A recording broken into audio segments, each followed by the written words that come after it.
So this, of course, has been the big day of international celebration of yoga. Today happens to be the 9th International Yoga Day, and the celebrations were held across the world, including at the United Nations headquarters in New York. Now remember, it was back in 2015 that the United Nations had proclaimed the 21st of June as International Yoga Day. And as has been happening for the last 8 years, today as well, people from across the world came together to participate in various events and perform the various yoga asanas. The participants from 135 different countries took part in the event at the United Nations headquarters, creating a new Guinness World Record for the most number of nationalities who took part in a single yoga session. And ahead of the World Record Yoga Day session in New York, the Indian Prime Minister addressed the participants and underlined this history of this ancient tradition of yoga in India. The Indian Prime Minister also thanked the United Nations and the New York officials for helping making this remarkable and outstanding event a huge success.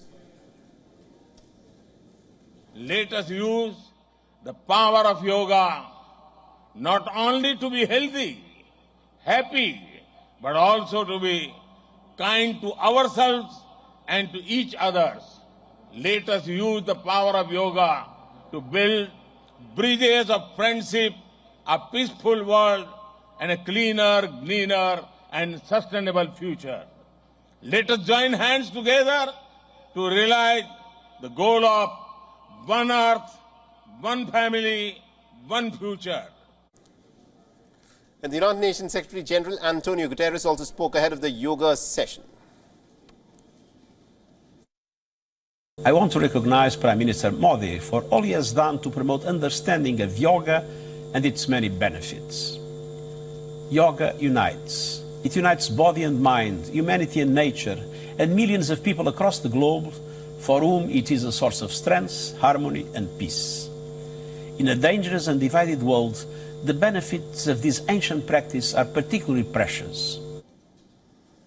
And participants from over 180 different nations observed these celebrations. And the Indian Prime Minister, of course, is in New York, as he took part in the celebrations there. The Yoga Day program is being held at the North Lawn of the United Nations headquarters. The 9th International Day of Yoga event in New York saw participation from the top UN officials, envoys from across the world, and indeed several prominent individuals also took part there. So let's inhale here. Bring the elbows towards each other behind the back. And out. Inhale. Come back up slow. The whole body. Good. Exhale gently. If the chin doesn't want to touch the ground, bring the floor. Now, every year the theme of International Yoga Day centers around a specific aspect of yoga and its impact on society. And this year, the theme of the Yoga Day celebrations was Vasudhaiva Kutumbakam, which simply means the world is one family. And this is also what WION stands for, where WION says Vasudhaiva Kutumbakam, which means the world is one. And yoga symbolizes the unity of body and mind. It is viewed as the harmony between humanity and nature. And it is a holistic approach towards healthy well-being. And it is based on spiritual and physical well-being. The values of yoga form a major part of the Indian community's ethos. All right, now to give us more perspective in terms of how the International Yoga Day celebrations have played out in New York, we're being joined in by our correspondent, WION's Siddhant Sibil, who's joining us on this broadcast from New York. And we also got Susan Tehrani, who's also joining us live from New York. Now, Siddhant, let me in fact begin with you. This, of course, was an important event. We saw the Indian Prime Minister taking part in the International Yoga Day celebrations, and this is clearly, quite clearly, the soft power projection of India, where this ancient Indian traditional practice of yoga is being practiced more and more in the United States and indeed in the rest of the world. Well, of course, we saw the popularity of yoga all throughout the day across the globe, and at the UN we saw the celebrations led by the Indian Prime Minister Narendra Modi. Now, we have been pointing out that how it was the Indian Prime Minister Narendra Modi who gave the idea of Yoga Day, and it has since then grown in leaps and bounds. Today was no different. In fact, today a Guinness Book of World Record has been created with 35 nationalities doing yoga together at the UN lawn, at the North Lawn of the United Nations. And of course, the Indian Prime Minister in his speech highlighted how yoga is essential to holistic approach for body and mind, and also talked about UN peacekeepers. India has been leading from the front when it comes to UN peacekeepers. Last week, a draft was passed led by the Indian side that basically calls for a memorial being built for the UN peacekeepers who have died in conflict zone. But all in all, an important day, a start of the Indian Prime Minister's visit to the United States with a lot of colors. Absolutely, indeed. This practice of yoga is something that's been done in India from time immemorial by our sages, and this is the practice that we continue to do even today. And Susan, if I can bring you in on this, the fact that we in India look at yoga as such an inherent and an important part of our lives is something that's well known. But tell our viewers a bit about how yoga is practiced within the United States of America, because what is interesting is that outside of India, it is in the United States that more and more people seem to be taking up this phenomenal practice of yoga that both targets the physical well-being of an individual, his and her emotional well-being, and also the spiritual well-being of an individual.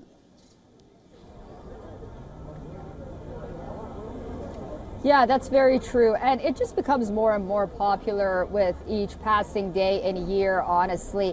While it has been prevalent for many decades here in the United States, during the pandemic and the lockdowns, we really, when we went online, saw that many people from across the country would not only practice yoga online and encourage others to do it as well, but so many businesses and influencers really started to appear because it was a way that, although everyone was perhaps locked up in their own countries or in their own homes, all they needed was a mat, and that sort of created a sense of unity, a sense of community, of bonding, being together at a time when there was so much isolation around the world. So that aspect of it was very important. And like with each passing day, yoga really has become mainstream. And it's not something that costs a lot of money, despite economic turmoil, ups and downs of someone's life, with jobs, losing jobs, getting jobs. It's for everyone, the rich, the poor, even those who are elderly or the young. Everyone can practice yoga, and that's the beauty of it, and that's why it brings so many people together.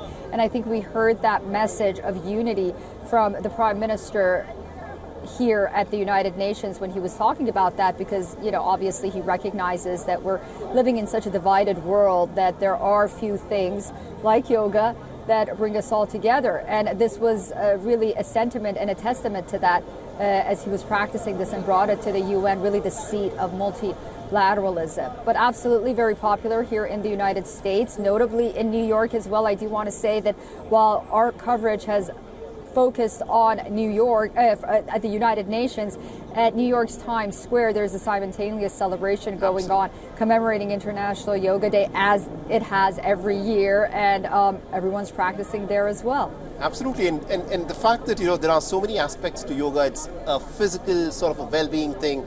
It's in its simplest form. Yoga is essentially exercises of stretching. They can be very simple, but at the same time they can also be very complex.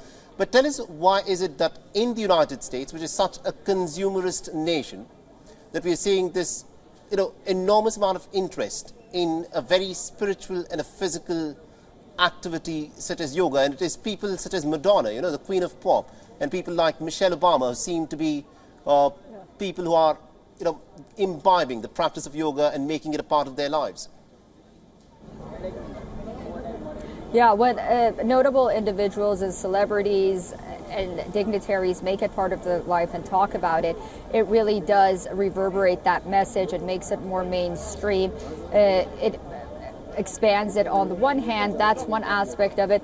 But I think the other aspect of it is, and I think Prime Minister Modi really alluded to this while he was speaking before starting the practice, is that yoga is a very non-judgmental practice. As I mentioned, anyone can do it, and it's really the work of tranquility, going inwards, breath work, and you can make it as hard as you want, you can make it as easy as you want, and I think that's one of the aspects of it. We have 10% of the U.S. population, according to statistics, that practice yoga regularly. That's about 35 to 38 million people. The number that practice it not so regularly, of course, is a lot more. And then there's also the wellness industry that has really exploded in recent years, and I think yoga was the pillar, one of the pillars of that, yoga and meditation and going inwards, and it's a very lucrative job right now to be in this field. Absolutely indeed. Thank you very much indeed to Susan Tehrani and also to my colleague Siddhan Sibil for joining us from New York and getting us all those insights there from the United Nations headquarters, where this new Guinness record has been set of the highest number of nationalities who have taken part in a single yoga session.